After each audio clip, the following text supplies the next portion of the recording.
नमस्कार प्यारे बच्चों, गुप्ता कोचिंग क्लासेस द्वारा संचालित इस ऑनलाइन प्लेटफॉर्म से मैं आपसे गुप्ता आप सभी का हार्दिक स्वागत अभिनंदन करता हूं। बच्चों, जैसा कि मैंने आपसे वादा किया था कि मैं आपके लिए इंग्लिश की क्लास जरूर लेकर आऊँगा तो इसी संदर्भ में बच्चों मैं आज आप लोगों के लिए इंग्लिश की क्लास लेकर आया हूँ और आपको डेली इंग्लिश की क्लासेज जैसे ही मिलेंगी, ठीक है। आप इंग्लिश की क्लास के लिए कभी भी परेशान नहीं होंगे। आपको पूरा ऑनलाइन के माध्यम से इंग्लिश की क्लास कवर कराई जाएगी और जो डाउट्स आपके होंगे, आप जब ऑफलाइन कोचिंग खुलेगी आप वहाँ पे अपने डाउट्स पूछ लीजिएगा, मैं आपके डाउट्स को भी दूर कर दूंगा, ठीक है मेरे बच्चों। देखिए, तो आज मैं आप लोगों के लिए इंग्लिश का एक बहुत ही इंपॉर्टेंट पोर्शन लेकर आया हूँ जिसे हम कहते हैं वॉयस, जिसे बच्चों हम क्या कहते हैं, वॉयस कहते हैं। वॉयस का मतलब होता है एक्टिव और पैसिव वॉयस। आज हम लोग बच्चों पढ़ेंगे एक्टिव और पैसिव वॉयस के बारे में। आज बच्चों हम लोग पढ़ेंगे एक्टिव और पैसिव वॉयस के बारे में। आइए बच्चों, तो आज हम लोग एक्टिव और पैसिव वॉयस के बारे में स्टार्ट करते हैं। मैं अच्छे से आप लोगों के लिए पीपीटी लगा देता हूँ जिससे आप अच्छे से बैकग्राउंड को अच्छे से देख सको। आइए, तो आज बच्चों हम लोग पढ़ेंगे active and passive, active and passive voice. आज बच्चों हम लोग पढ़ेंगे एक्टिव एंड पैसिव वॉयस, ठीक है मेरे बच्चों। आज हम लोग पढ़ेंगे एक्टिव और पैसिव वॉयस के बारे में कि क्या होता है, कैसे होता है। ये सब जानने से पहले मैं आपको बहुत सारी जनरल चीज़ें बताऊंगा। पहले आप उस जनरल चीज़ों को अच्छे से सीख लीजिएगा, इसके बाद जब मैं आपको इसको पढ़ाऊंगा, मेरा वादा रखिए, मेरा विश्वास रखिए, आप पूरा एक्टिव और पैसिव वॉयस आसानी से सीख ले जाओगे। आइए मेरे बच्चों देखो, पहले तो मैं आपको ये बताऊंगा कि हम किसी भी सेंटेंस में सब्जेक्ट को कैसे पहचानते हैं। सब्जेक्ट और ऑब्जेक्ट, कोई भी सेंटेंस है उसमें हम सब्जेक्ट और ऑब्जेक्ट को कैसे पहचानते हैं, पहले तो आप ये सीख लीजिए कैसे सब्जेक्ट को पहचानोगे और कैसे आप ऑब्जेक्ट को पहचानोगे, ठीक है मेरे बच्चों। आइए, जैसे मेरे बच्चों देखिए, जैसे Ram is a good boy, Ram is a good boy, यानी राम एक अच्छा लड़का है। ध्यान से समझना, Ram is a good boy यानी राम क्या है, राम एक अच्छा लड़का है, राम एक अच्छा लड़का है। अब आप क्वेश्चन कीजिए, अब आप इस जो सेंटेंस लिखा है उस क्वेश्चन में, इसमें क्वेश्चन कीजिए कौन अच्छा लड़का है, कौन अच्छा लड़का है। आप क्वेश्चन कीजिए कौन अच्छा लड़का है, कौन, आप क्वेश्चन कीजिए कौन अच्छा लड़का है। आंसर आ रहा है राम, आंसर आ रहा है क्या, राम। आप क्वेश्चन करो कौन अच्छा लड़का है, आप कहोगे सर राम अच्छा लड़का है, तो इसमें कौन से प्रश्न करने पर जो उत्तर मिला वही आपका क्या हो गया, वही आपका सब्जेक्ट हो गया। तो मेरे बच्चों इसमें सब्जेक्ट कौन हो गया, इसमें सब्जेक्ट राम हो गया। कुछ बातें समझ में आ रही है।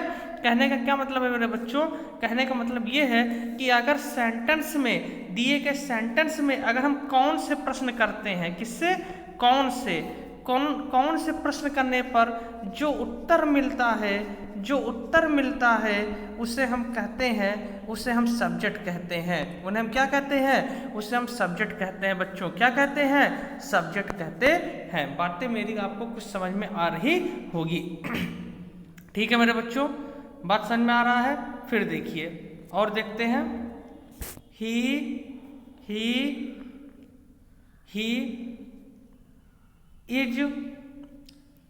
is a bad boy, he is a bad boy, वह एक खराब लड़का है, वह एक खराब लड़का है। तो क्वेश्चन कीजिए कौन खराब लड़का है। आप कहोगे सर वह खराब लड़का है, तो वह क्या हो गया आपका, आप कहोगे सर वह यहाँ पर सब्जेक्ट हो गया, वह यहाँ पर सब्जेक्ट हो गया। आइए फिर देखते हैं, अगला क्वेश्चन लेते हैं और आपको हम थोड़ा सा प्रैक्टिस करवाते हैं। जैसे she writes a letter, she writes a letter, वह एक पत्र लिखती है, वह एक पत्र लिखती है। कौन पत्र लिखती है, कौन, वह एक पत्र लिखती है मतलब कौन पत्र लिखती है। आप कहोगे सर वह पत्र लिखती है, तो यहाँ पे सी क्या हो गया आपका, यहाँ पे सी आपका सब्जेक्ट हो गया। सी क्या हो गया सर, तो आप कहोगे सर सी सब्जेक्ट हो गया। सी क्या हो गया, सी सब्जेक्ट हो गया। बातें समझ में आ रहा है ना, बातें मेरी समझ में आ रही है आपको ना। चलिए समझ रहे हैं ना। कौन कौन पत्र लिखती है, आप कहोगे सर वह, वह मतलब क्या हो गया, वह आपका सब्जेक्ट हो गया। ठीक है, आइए, तो आपने एक निष्कर्ष निकाला। आपने मेरे बच्चों क्या निष्कर्ष निकाला कि कौन से प्रश्न करने पर, कौन से प्रश्न करने पर जो उत्तर मिलता है वही सब्जेक्ट कहलाता है।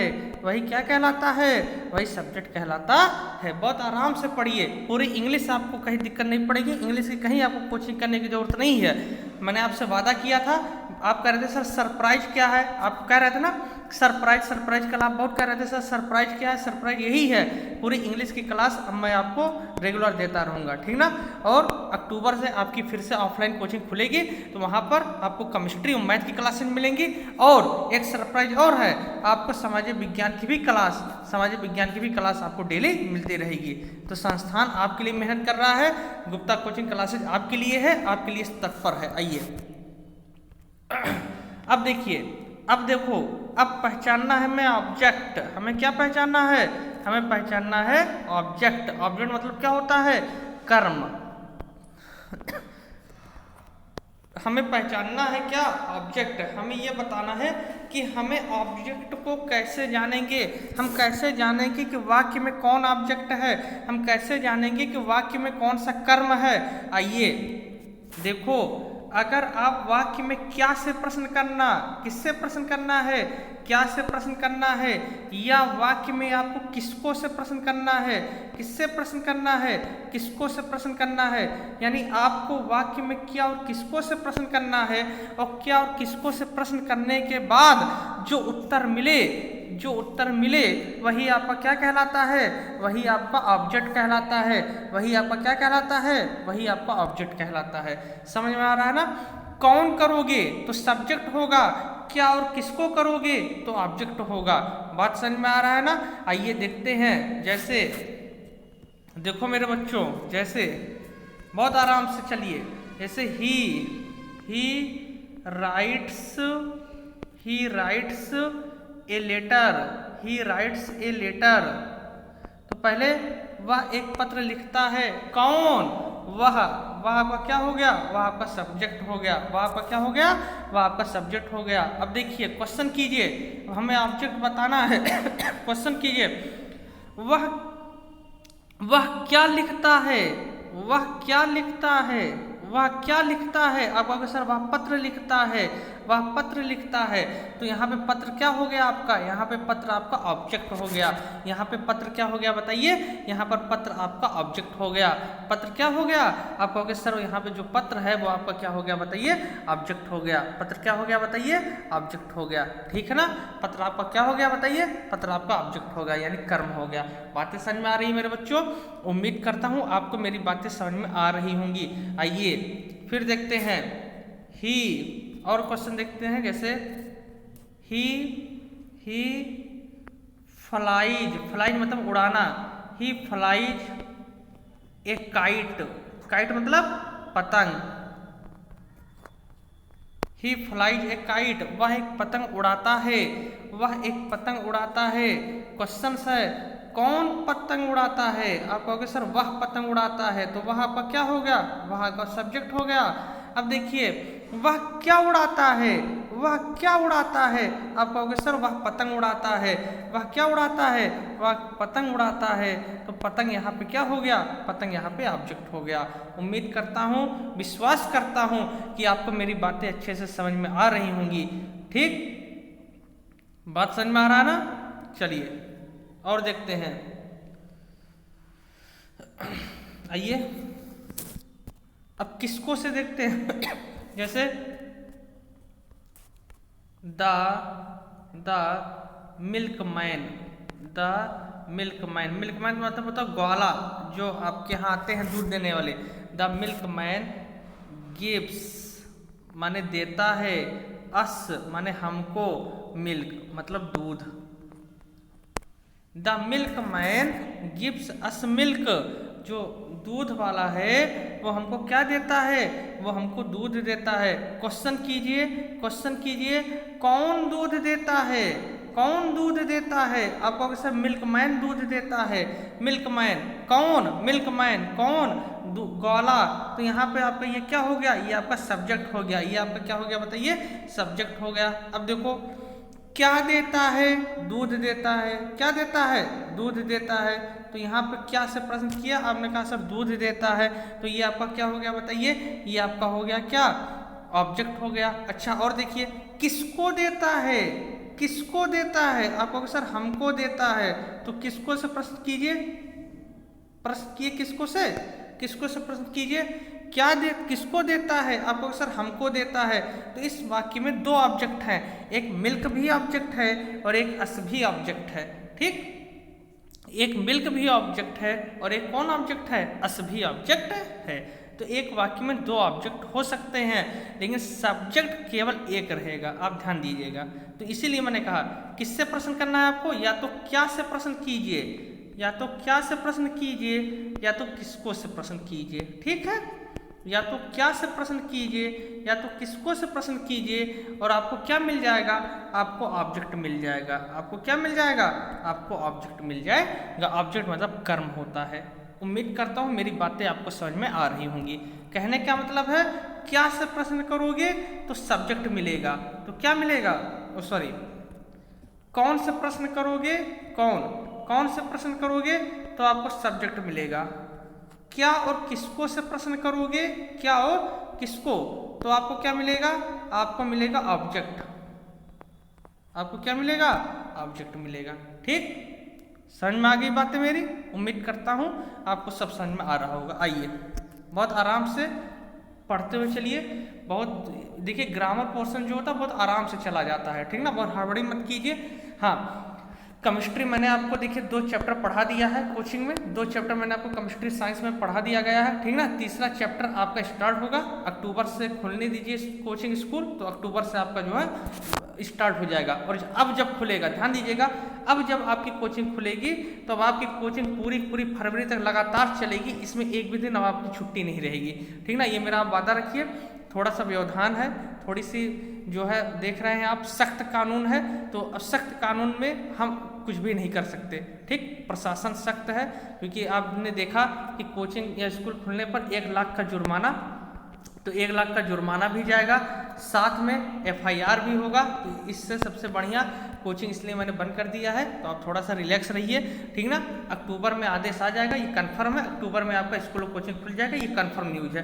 तो कंफर्म है तो थोड़ा सा 1 हफ्ते का वेट है, 1 हफ्ता आप इंतजार कर लीजिए। अक्टूबर से आपकी साइंस की क्लासेस चलेंगी, और पूरी साइंस और पूरा मैथ, साइंस और प्लस मैथ आपकी जैसे चल रही है, आपने हमसे पढ़ा है, आपने हमसे देखा है, मैथ हर सर ने पढ़ाया 2 दिन, ठीक। तो साइंस और मैथ, और जो बच्चे फीस दे दिए हैं, एक ये सबसे बड़ी चीज़ है, जो बच्चे फीस दे दिए हैं, जिन बच्चों ने फीस दे दिया है वो परेशान नहीं होंगे। अब उनकी फीस 1 अक्टूबर से मानी जाएगी, यानी जब आप 1 अक्टूबर से पढ़ने आएंगे तो आपका जो एडमिशन है वो 1 अक्टूबर से माना जाएगा, यानी 1 अक्टूबर से 1 नवंबर वो जोड़ा जाएगा। ये जितना मैंने आपको पढ़ाया पूरा सितंबर, मतलब जो चीज़ें मैंने आपको पढ़ाई हैं वो सब क्या है बताइए, वो सब फ्री क्लास रहेगी। वो सब कैसी क्लास है, वो सब फ्री क्लास है, आप इसके लिए परेशान नहीं होंगे, ठीक। जो भी चीज़ें मैंने आपको पढ़ाई वो सब फ्री क्लास है।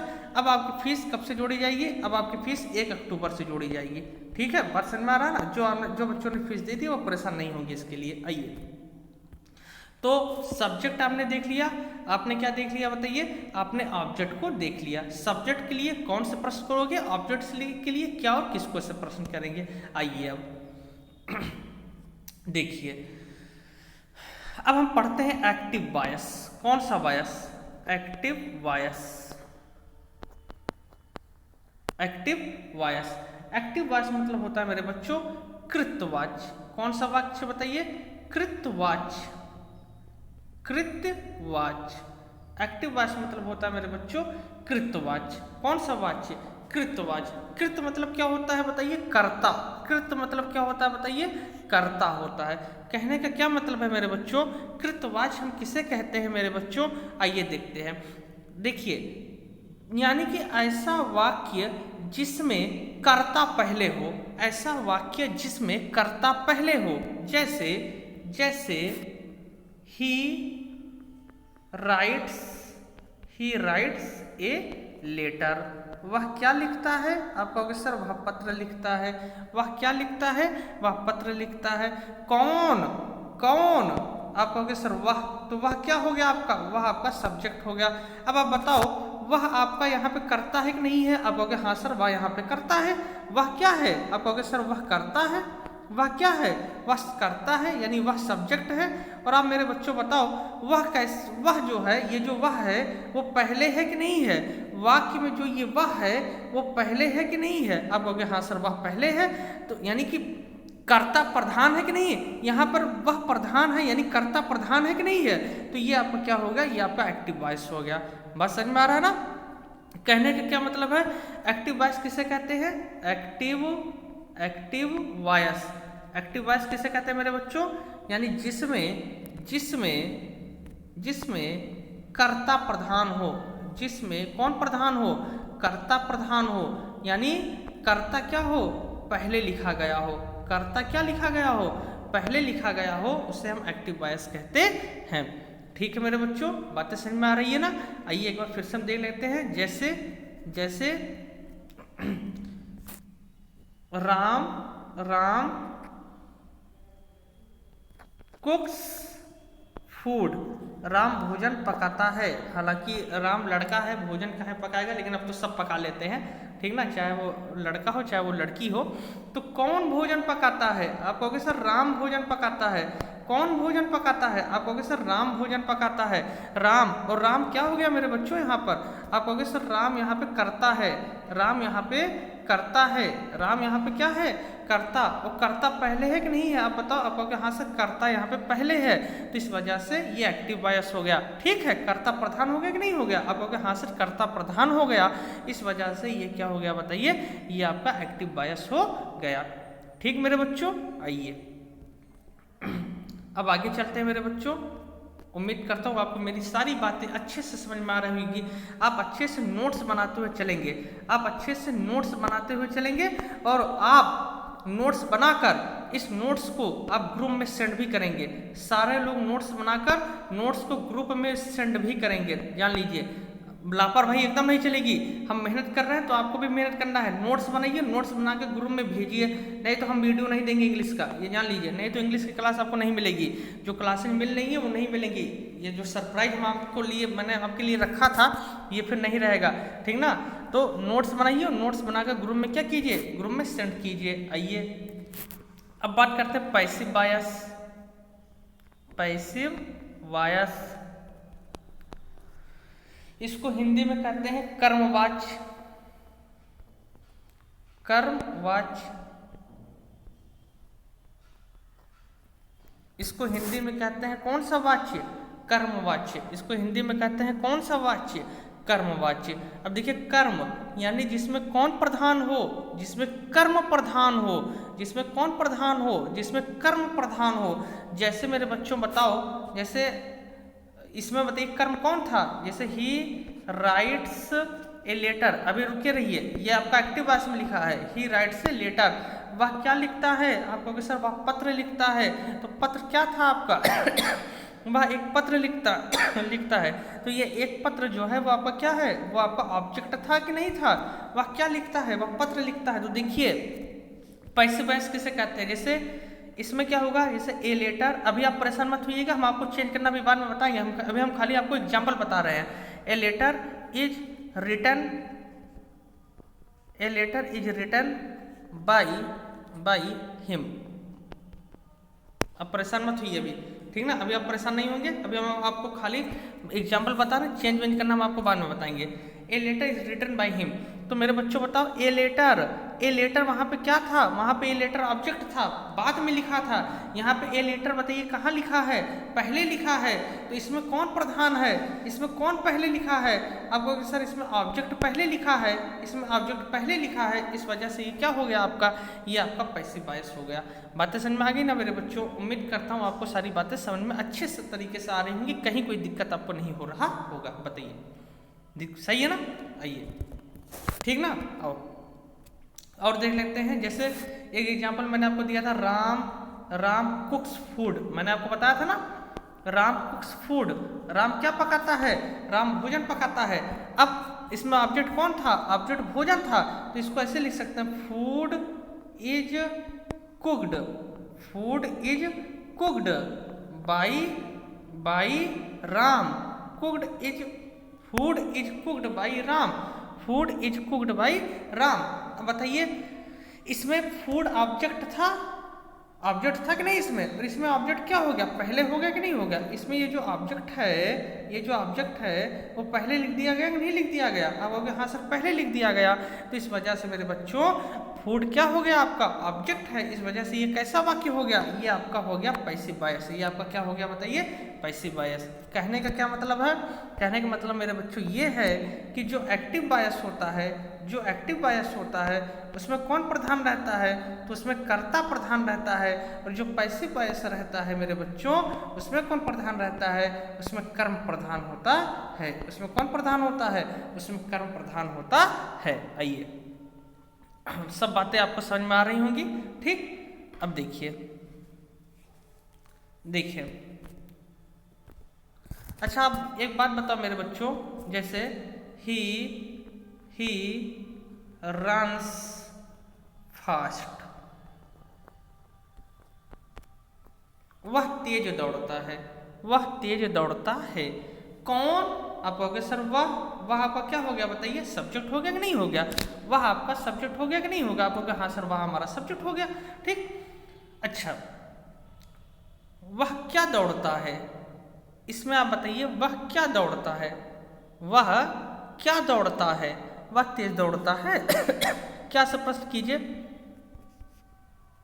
क्या से प्रश्न कीजिए, वह क्या दौड़ता है, वह क्या दौड़ता है। तो आप कहोगे सर वह तेज दौड़ता है, ये क्या से सही प्रश्न निकल रहा है बताइए। जैसे वह क्या पकाता है, आप कहते थे सर वह भोजन पकाता है, अब वह क्या दौड़ता है, तो इसका अर्थ कहोगे तेज, वह क्या दौड़ता है, इसका आंसर तेज बताओगे आप, बताओ।